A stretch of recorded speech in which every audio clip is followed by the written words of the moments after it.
चिमण्या नदीवर आहेत ना दोघी जणी मस्त पैकी. चल चल चल चल चल चल.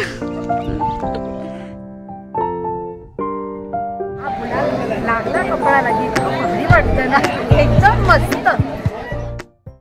Hi good morning. कसे आहात सगळे? प्रियास लवली लाईफ चॅनलमध्ये तुमच्या सगळ्यांचं खूप खूप स्वागत. आजची सकाळ गावाकडे त्याच्यामुळे तुम्हाला गुड मॉर्निंगच्या वाईस इकडच्या मिळणार आहेत. मस्तपैकी शांत आणि निवांत. आणि इकडे आलं आणि सुट्टी असली तरी ना अंथरुणात पडून राहावं असं वाटत नाही, उलट लवकर जाग येते. काही सकाळी किती छान वाटतंय ना, निसर्ग एवढा सुंदर. असं वाटतं एखाद्या हिल स्टेशनला आलो आहे शांतपणे. हे बघा आमचं गेट, याचं घर पाठीमागे असं सुंदर व्ह्यू आहे. पपया लगडल्यात नुसत्या.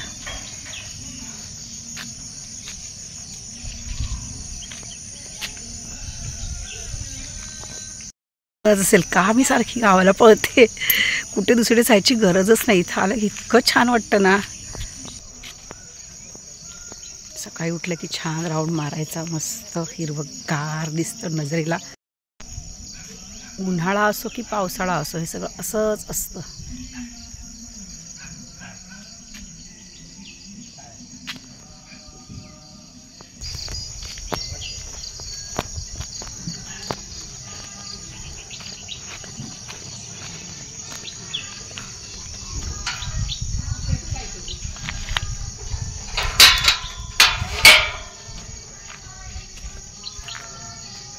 किल्ला बनवलाय पण त्याच्यात किल्ले हे नाही आणले त्या लोकांनी. मग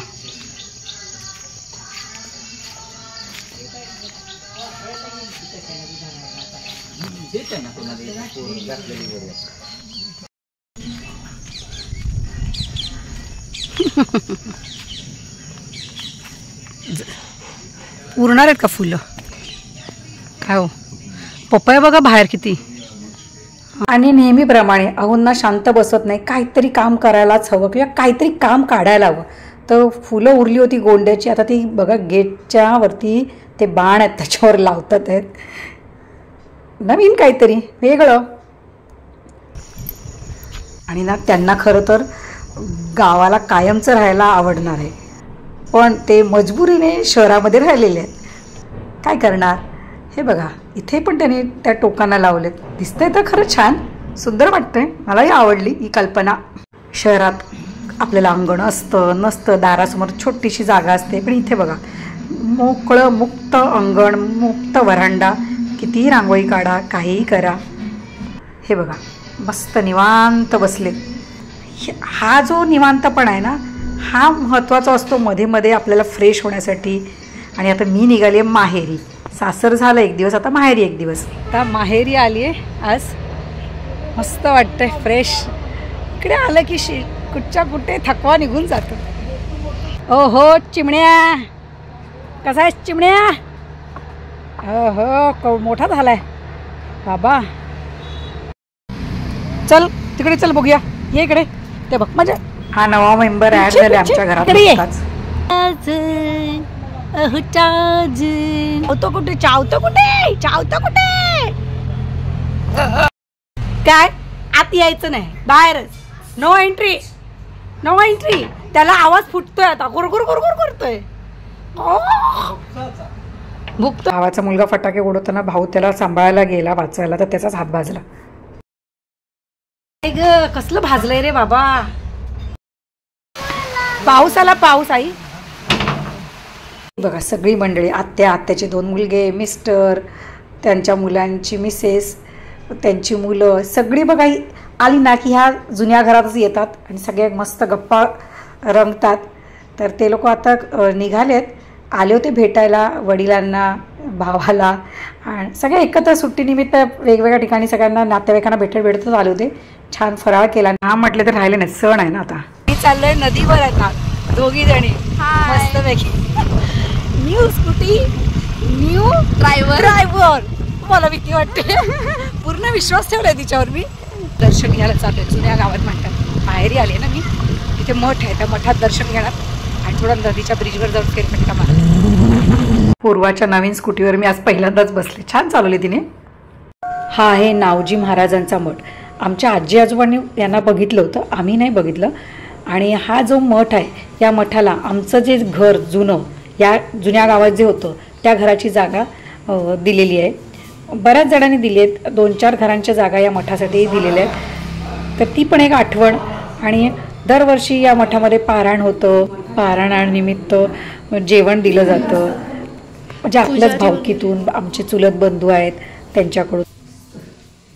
इथे होतं आपलं घर ना. हे खरं मूळ गाव, जुनं गाव बोलतात त्याला. आणि नवीन गाव तिकडे वसलेलं आहे आणि त्याचं आहे. आणि ते सगळं गाव या भूकंपामध्ये तिकडे माळरानावर वसलेलं आहे. खूप छान आहे. नावजी महाराजांचं खूप महात्म्य आहे. आणि आम्ही नाही पाहिले पण आमच्या आजी आजोबांनी बघितले. आणि दरवर्षी आम्ही भेटतो.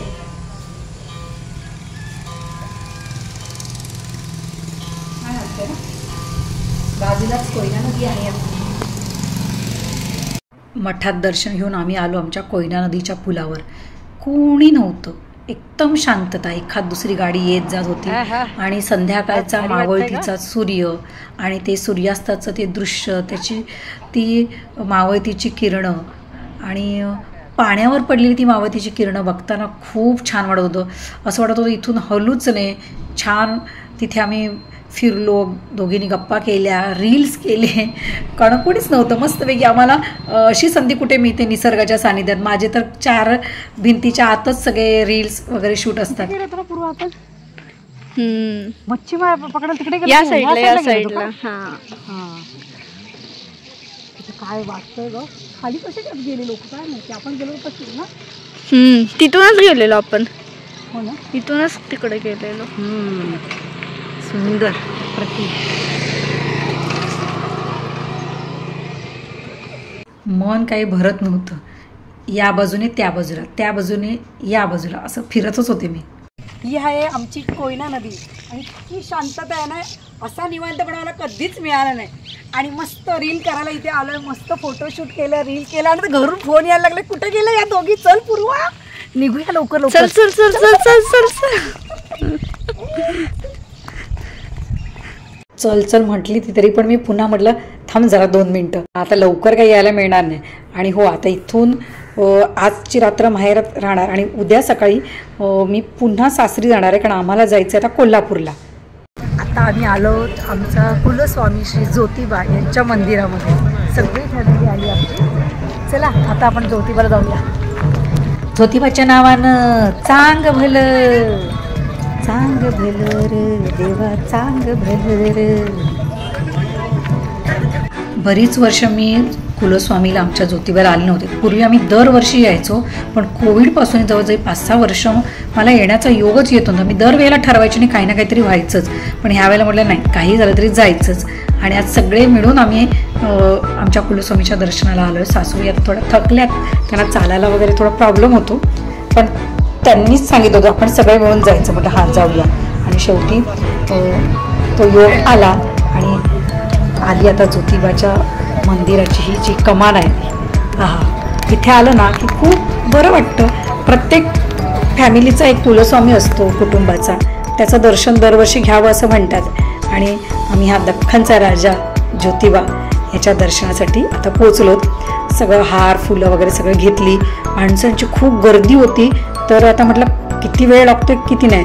आम्ही रांगेत उभे राहिलो, पण अजिबात कंटाळा आला नाही खरं सांगायचं तर.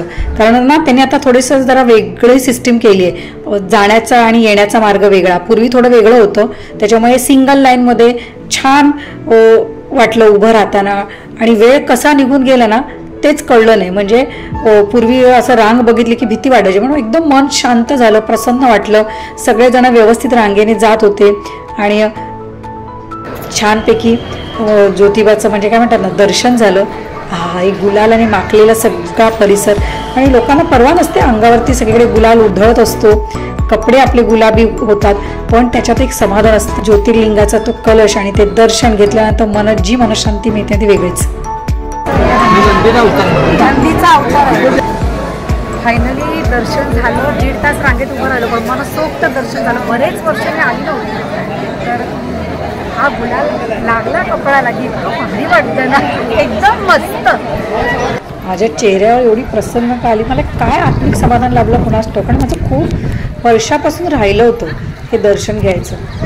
आणि आता सगळेजण आम्ही निघालो, घरी आलो, थोडे फ्रेश झालो. तर सगळे दमले होते प्रवासाने, त्याच्यामुळे आम्ही डिनरसाठी बाहेर कराडच्या एका हॉटेलमध्ये आलो. खूप कराडमध्ये पण छान छान रेस्टॉरंट आहेत, तिथे सगळ्यांनी मस्त जेवणाचा आनंद घेतला. गावाकडचे 3 दिवस कसे संपले ते कळलंच नाही. याच नोटवरती व्हिडिओचा एंड करते. आणि व्हिडिओ आवडल्यास नक्की लाईक करा, कमेंट करा. भेटूया पुन्हा. आता बहुतेक आपण मुंबईतच. Bye, take care.